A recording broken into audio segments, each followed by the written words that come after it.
Shalom, amadas hermanas. Deseo que en esta hora la gracia y la misericordia de nuestro Dios sea con cada una de ustedes. Bienvenidas a nuestro segundo estudio bíblico organizado por el Departamento de las Damas de Ruth. Vamos a hacer una oración, amadas hermanas, para poner en manos de Dios lo que vamos a hacer en esta hora. Amén. Bendito Dios y buen Padre que estás en el cielo, en la tierra y en todo lugar. Mi Dios, en esta hora te pedimos, Señor, que tú tomes el control de nuestra vida, Padre. Que tú, Señor, abras nuestra mente, nuestro entendimiento, Señor, que nos dé sabiduría, inteligencia, Padre, para comprender tu palabra, Señor. Venimos ante ti, Padre mío, porque tú eres el autor de este maravilloso libro, Señor. Y no podríamos entender, Señor, tu palabra, Señor, si no nos acercáramos a ti, Padre mío. Te pido, Señor, que este estudio sea de bendición para mis hermanas, Señor, que escuchan y ven este video, Padre, y así también para la gente que lo rodea, Padre mío.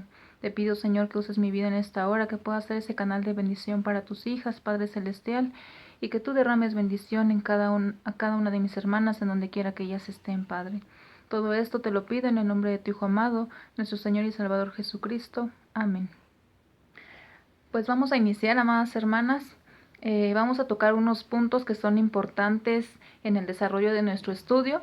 Estos puntos se refieren a el autor del pasaje que vamos a estudiar en esta hora, y me refiero a Lucas. El nombre de Lucas significa el que provoca resplandor o el iluminado. Lucas es el autor del Evangelio de Lucas, que es uno de los 3 evangelios sinópticos. Los evangelios sinópticos son Mateo, Marcos y Lucas. El Evangelio de Lucas fue escrito entre el año 60 y 63 después de Cristo y va dirigido hacia los gentiles, a los griegos, que son parte también de estos gentiles que no conocen o no aceptan a nuestro Señor Jesucristo. ¿Qué es un evangelio? Ya dijimos que Lucas escribe este Evangelio de Lucas, pero ¿qué es un evangelio? Bueno, un evangelio anuncia a Cristo presente y como hacedor en su comunidad de fe. Es decir, en un evangelio nosotros podemos encontrar cómo nuestro Señor Jesucristo se desarrollaba en medio de la comunidad en la que vivía en ese tiempo. Nos habla de hechos, de milagros, de palabras que nuestro Señor Jesucristo dijo en el momento que Él estaba aquí en la tierra. Un evangelio también se propone despertar y afirmar la fe en Jesucristo. ¿Por qué? Bueno, porque a través de que nosotros vamos leyendo los diferentes pasajes que encontramos en los evangelios, nosotros podemos afirmarnos más, porque vemos los milagros que hizo, porque vemos cómo Jesús tenía misericordia de las personas, porque vemos cómo Jesús ayudaba a las personas. Entonces nosotros podemos acrecentar nuestra fe y afirmarnos más en la fe que tenemos en nuestro Señor Jesucristo. Un evangelio también orienta la vida del creyente. Cuando nosotros tenemos alguna duda respecto a nuestra vida, de tomar decisiones, de iniciar proyectos, demás cosas, nosotros podemos aprender de la palabra, aprender de los evangelios, las situaciones que vivían aquellas personas, y de ellas nosotros podemos aprender, y nos orienta la palabra a las decisiones que nosotros podemos tomar o cómo es que debemos presentarnos delante de nuestro Señor. Entonces orienta la vida del creyente. Un evangelio también proclama lo que hizo y dijo nuestro Señor Jesucristo. Ahí en los evangelios nosotros podemos darnos cuenta de las historias que nos cuenta de cuando nuestro Señor Jesucristo sanaba a los enfermos, realizaba milagros, enfrentaba a los líderes religiosos. Podemos leer las palabras que nuestro Señor Jesucristo dijo, los hechos que Él hizo. Amén. Entonces, esto es un evangelio. Este es los propósitos o el fin que un evangelio tiene. ¿Sí? Volviendo a Lucas, ¿a qué se dedicaba Lucas? Bueno, él era un médico de profesión. Él era gentil. Lucas no era judío, él era gentil. A causa de que era médico de profesión, era una persona preparada, y por lo cual él dominaba de una forma perfecta el lenguaje griego. Lucas fue escrito en griego. Lucas también se unió a Pablo en su segundo viaje misionero en Asia Menor. Pablo se refiere a Lucas como el médico amado en Colosenses 4:14. Vamos a darle lectura para comprobar. Y dice así la palabra de Dios, en el nombre del Padre, del Hijo y de su Santo Espíritu. Dice: os saluda Lucas, el médico amado, y Demas.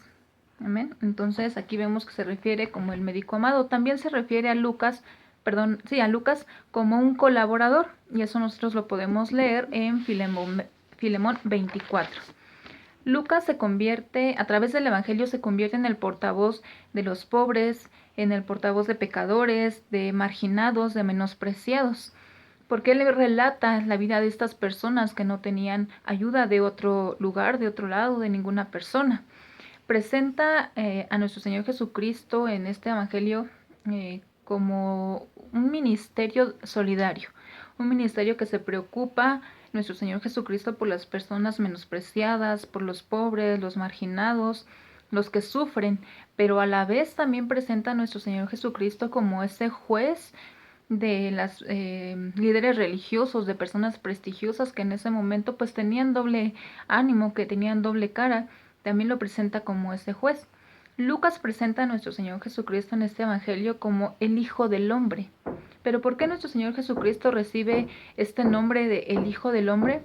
Bueno, cuando el Hijo de Dios, que es nuestro Señor Jesucristo, viene a la tierra para salvar a la humanidad, Él limita su deidad y es 100% hombre. Nosotros hoy sabemos que nuestro Señor Jesucristo es 100% Dios, pero también es 100% hombre. Bueno, Él imita su deidad a ser humano.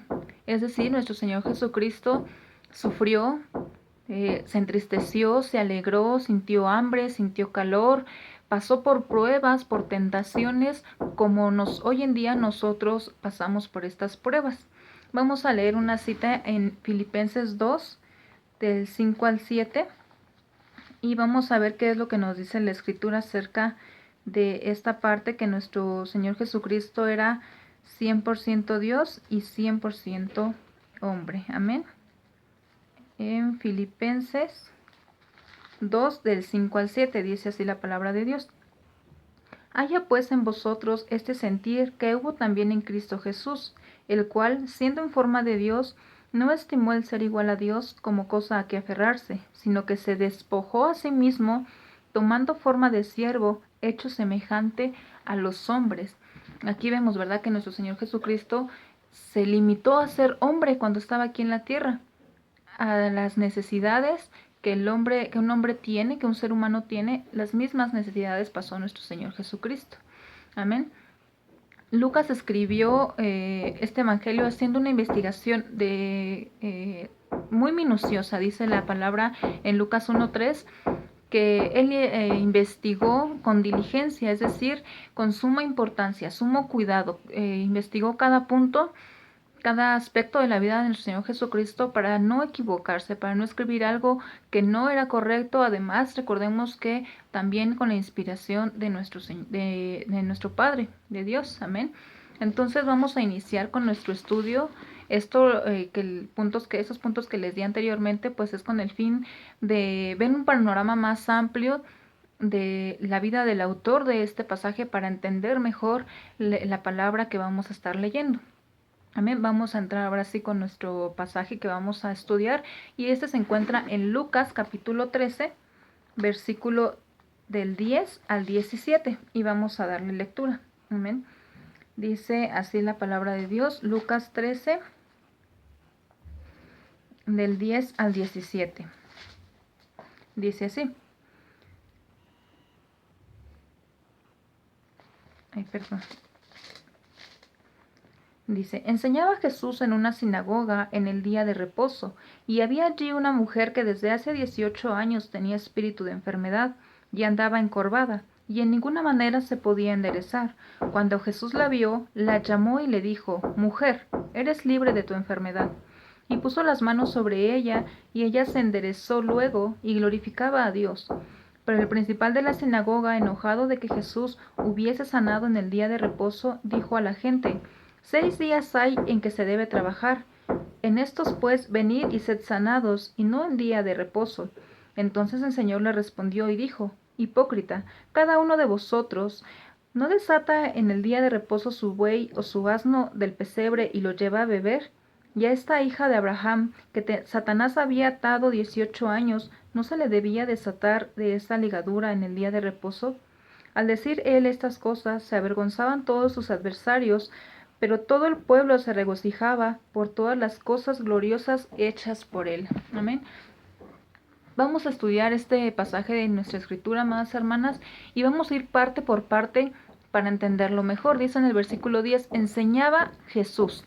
Nos habla de que nuestro Señor Jesucristo era un maestro, porque Él enseñaba a las demás personas. No solamente iba a la sinagoga a escuchar la palabra de Dios, sino que Él iba a enseñar. Él también iba a darle lectura a la palabra. Él también hacía partícipe de la actividad dentro de la sinagoga. Y bueno, ¿qué es una sinagoga? Bueno, sinagoga viene del griego sinagoge, que significa asamblea, reunión o congregación de personas. Amén. Entonces, cuando nosotros escuchamos la palabra sinagoga, sabemos que se refiere a una asamblea, a una reunión o una congregación de personas. ¿Sí? ¿Cómo es que surgen las sinagogas? Bueno, las sinagogas surgen después del exilio. Bueno, sí, pero ¿qué es un exilio? Un exilio es cuando se separa a una persona del lugar, de su lugar natural, de su lugar de nacimiento. Y en este caso, el pueblo de Israel había sido exiliado de su nación, de Israel, y habían sido llevados a Babilonia. Ellos se encontraban lejos del templo, entonces lo que ellos hicieron para poder seguir reuniéndose y adorar a Dios era crear estas sinagogas. Ahí es a donde ellos llegaban, se separaban de todos los extranjeros y llegaban a las sinagogas para poder estar todos en un mismo sentir y adorando a nuestro Dios, buscando de nuestro Dios. Entonces, esta sinagoga es esto, vaya, es una reunión de personas y en este contexto en el que estamos leyendo, pues era después del exilio, cuando ocurrió que fueron llevados los hijos de Israel a Babilonia. Ahora, una sinagoga es el puente entre el templo y una iglesia. Si vemos nosotros en libros anteriores, nos habla del templo, nos habla del tabernáculo. Entonces, la sinagoga es como el puente que lleva a hacer una iglesia. Si nos damos cuenta en libros posteriores, nos habla ya de la iglesia de Corinto, de la iglesia de Éfeso, de diferentes partes. Entonces, digamos que está el templo, está la sinagoga como puente y después tenemos la iglesia. La sinagoga también es uno de los grandes centros de adoración en ese tiempo, ¿sí? Entonces, bueno, ya entendimos que nuestro Señor Jesucristo enseñaba en una sinagoga, en donde había una reunión de personas con un mismo propósito. Y esto cuando ocurría, dice que en el día de reposo. Sí, vamos a leer en Éxodo 20, del 8 al 11. Dice Éxodo 20, del 8 al 11, dice así. Acuérdate del día de reposo para santificarlo. 6 días trabajarás y harás toda tu obra, mas el séptimo día es reposo para Jehová tu Dios. No hagas en él obra alguna, tú, ni tu hijo, ni tu hija, ni tu siervo, ni tu criada, ni tu bestia, ni tu extranjero que está dentro de tus puertas. Porque en 6 días hizo Jehová los cielos y la tierra, el mar y todas las cosas que en ellos hay, y reposó en el séptimo día. Por tanto Jehová bendijo el día de reposo y lo santificó. Amén. Aquí nos da esta parte de la palabra. ¿Qué es el día de reposo? Dice que 6 días trabajó Dios y en el séptimo lo apartó. Dice que lo santificó. Entonces, la instrucción, el mandamiento, aún para nosotros, dice que es guardar, santificar el día de reposo, apartar ese día para Dios, y no como en aquel tiempo, ¿verdad? Que no practicaban ninguna actividad. Vamos a leer ahí en Isaías 58 lo que nos dice acerca del día de reposo. Amén, gloria a Dios. En Isaías 58.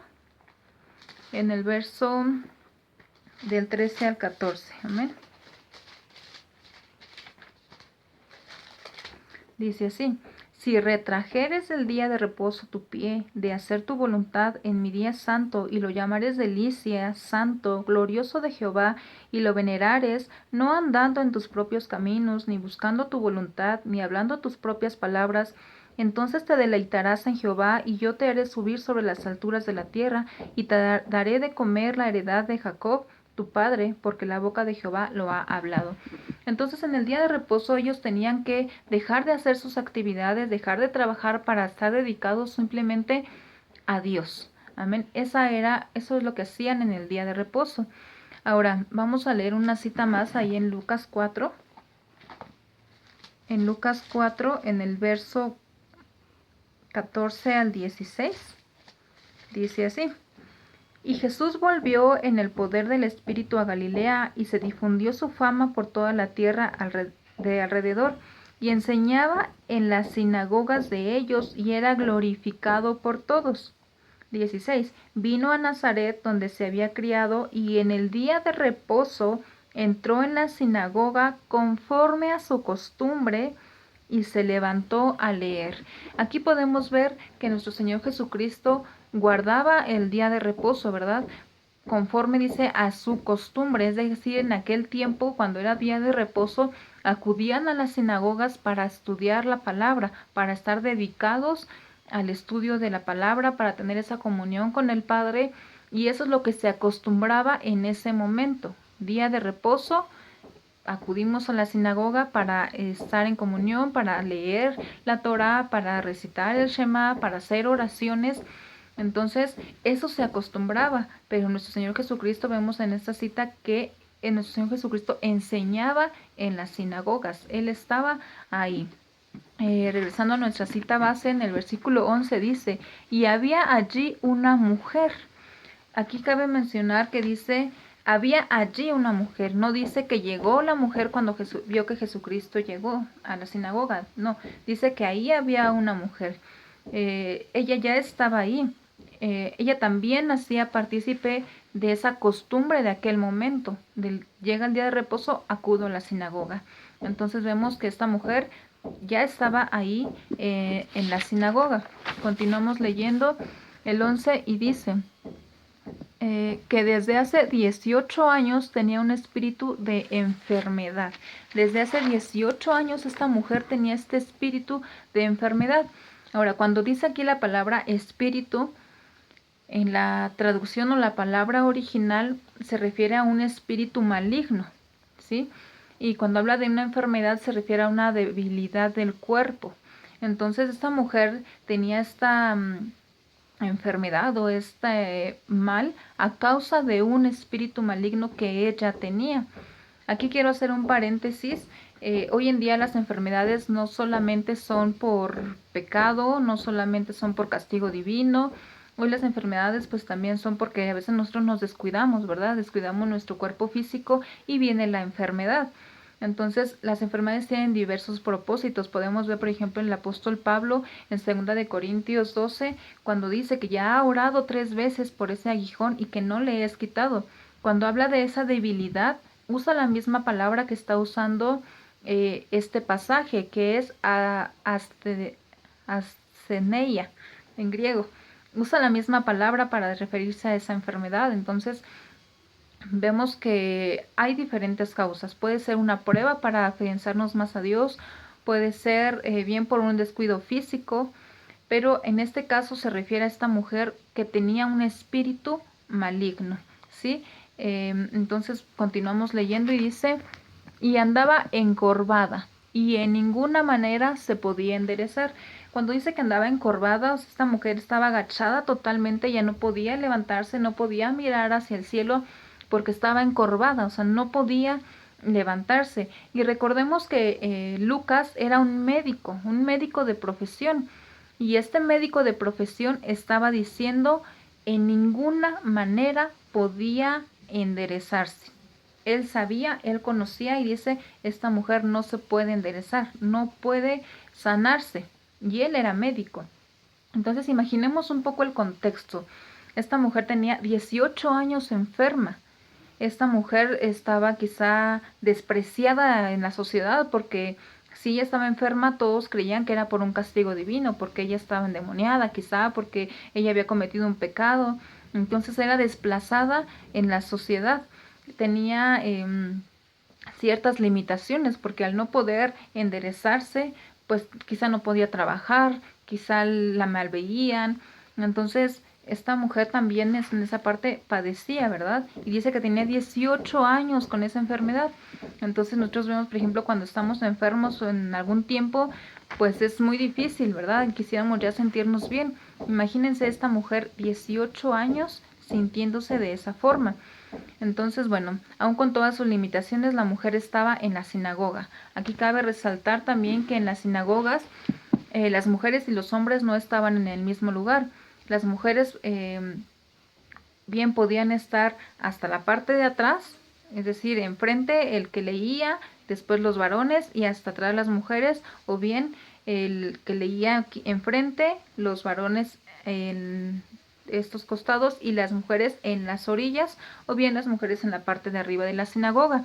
No podían estar juntos porque recordemos que en aquel tiempo la mujer no tenía tanto peso como a lo mejor hoy en día.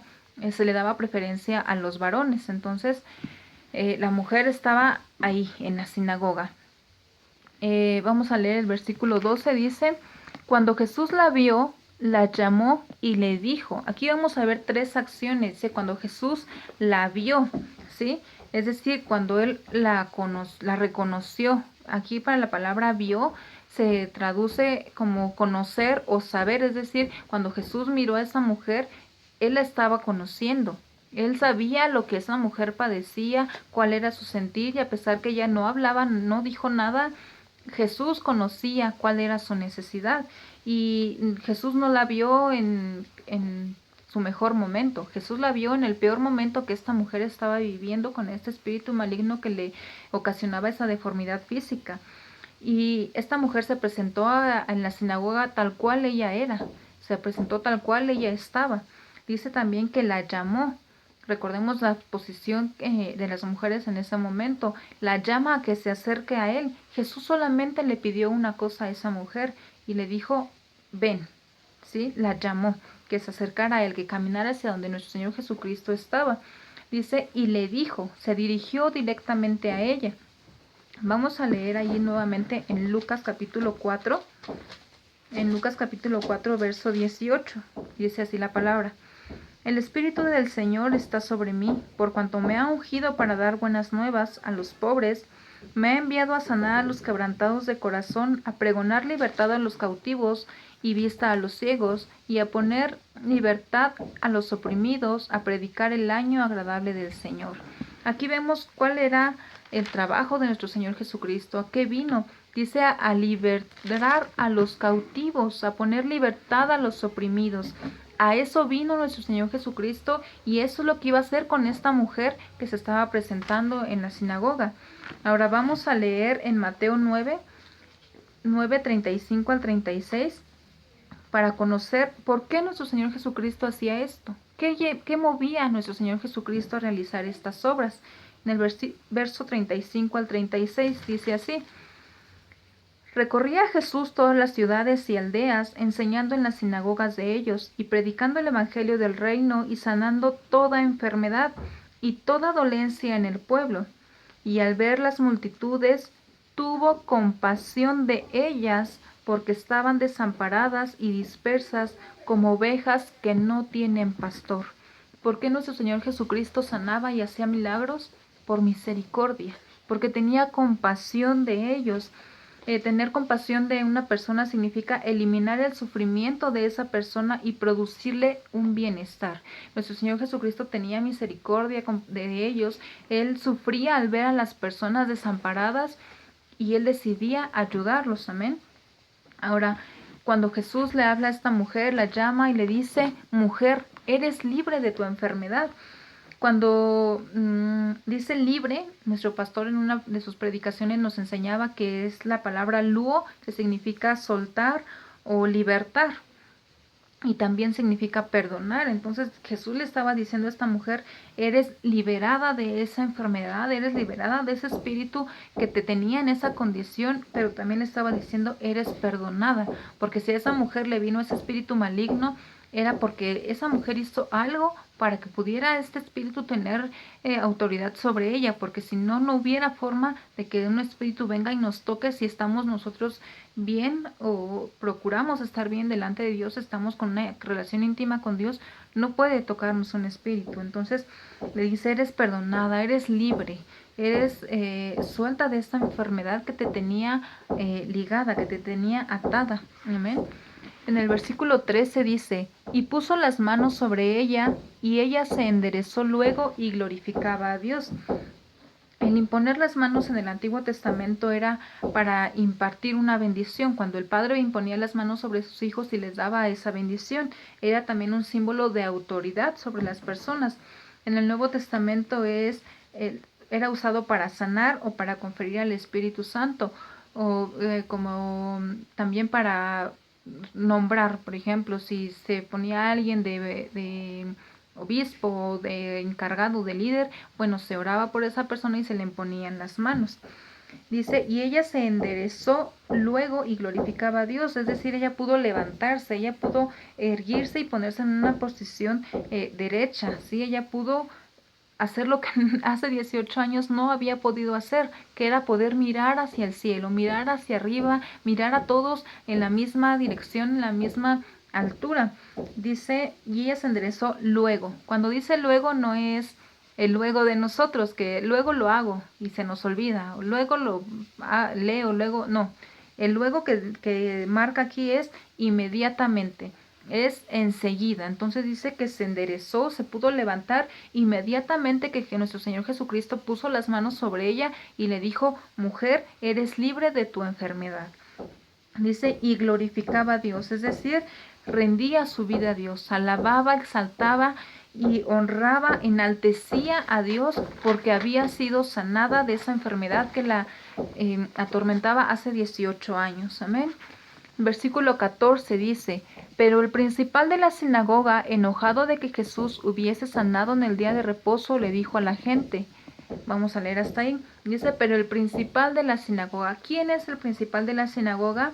El líder, el encargado de la gente que se reunía en ese lugar, ¿sí? Como por decir hoy en día nuestro pastor, que es el líder de la congregación.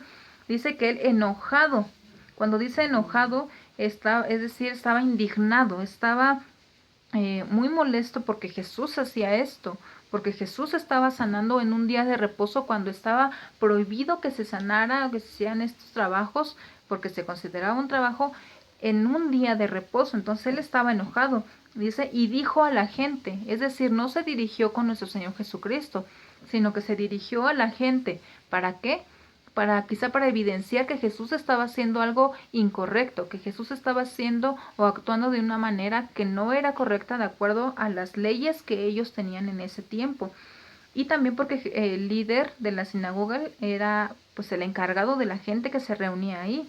Y dice que les dijo, 6 días hay en que se debe trabajar, en estos pues venid y sed sanados, y no en un día de reposo. O sea, si tú estás enfermo, espera que pase el día de reposo y entonces puedes acercarte a él y que te sane, pero no en un día de reposo. A lo cual nuestro Señor Jesucristo le responde, verso 15.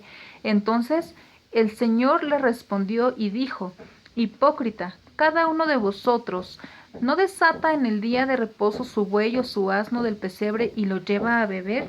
Le dice nuestro Señor Jesucristo, le responde con autoridad a este líder religioso. Recordemos que Lucas presenta a nuestro Señor Jesucristo con un ministerio solidario, pero también como un juez. Entonces nuestro Señor Jesucristo le responde con autoridad al principal de la sinagoga y le dice, hipócrita, engañador, porque tú pones más atención en los cercos que has hecho en la palabra, en las extensiones que has hecho de la palabra, que en un ministerio compasivo de nuestro Señor Jesucristo, en una necesidad de una persona que hace 18 años estaba enferma. Entonces le dice esta palabra fuerte, ¿verdad? Hipócrita. Y le hace esta pregunta, ¿acaso tú no desatas a tu buey o tu asno del pesebre para que vaya a beber? Si les dice, le da a entender, si tú puedes ayudar a un animal en el día de reposo, ¿acaso no puedes ayudar a esta mujer? ¿No puedo ayudar a esta mujer que está enferma, que necesita, que sufre? O sea, puedo ayudar a un animal, pero no a una persona. Recordemos que en la jerarquía el ser humano, la creación de Dios como ser humano está por encima de los animales.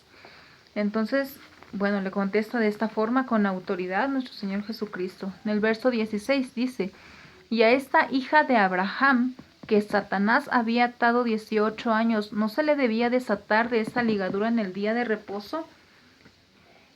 cuando se refiere y dice a esta hija de Abraham, en aquel entonces a quienes recibían el nombre de hijo de Abraham, era a los judíos y principalmente era a los varones. A las mujeres casi no se les era nombrado de esta forma.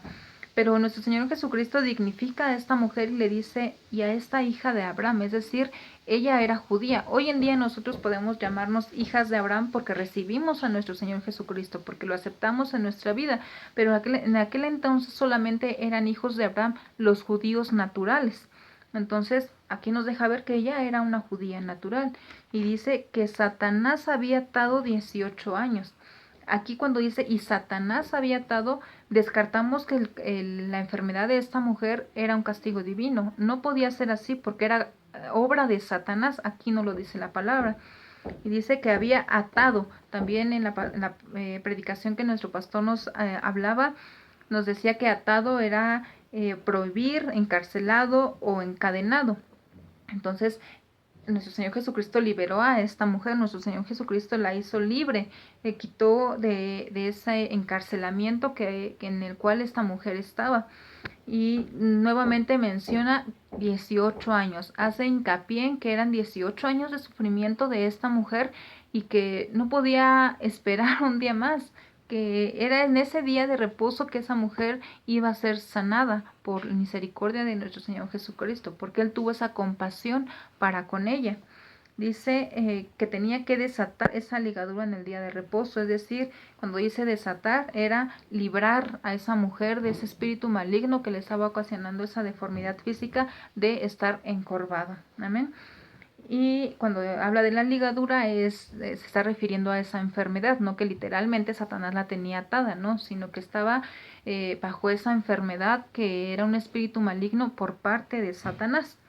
Verso 17 dice, al decir él estas cosas, se avergonzaban todos sus adversarios, pero todo el pueblo se regocijaba por todas las cosas gloriosas hechas por él. Es decir, sus adversarios se avergonzaban, se sentían humillados, porque sabían que Jesús estaba haciendo lo correcto, porque Jesús los encaró y les dijo, ¿cómo ustedes pueden preocuparse y llevar a beber a su animal, pero no pueden preocuparse porque esta mujer estaba enferma hace 18 años, porque está sufriendo y porque es una carga pesada para ella? Entonces ellos sabían y la gente sabía que estaba haciendo lo correcto, porque dice al final del verso 17, pero todo el pueblo se regocijaba por todas las cosas gloriosas hechas por él. El pueblo sabía que Jesús estaba haciendo lo correcto y lo apoyaban. Amén. Bueno, amadas hermanas, hasta aquí vamos a dejar esta parte del estudio, que es en forma general. Vamos a hablar de la aplicación de este estudio a nuestras vidas, de este pasaje a nuestra vida. ¿Qué enseñanza nos está dando este pasaje a nuestra vida? Y si usted quiere saber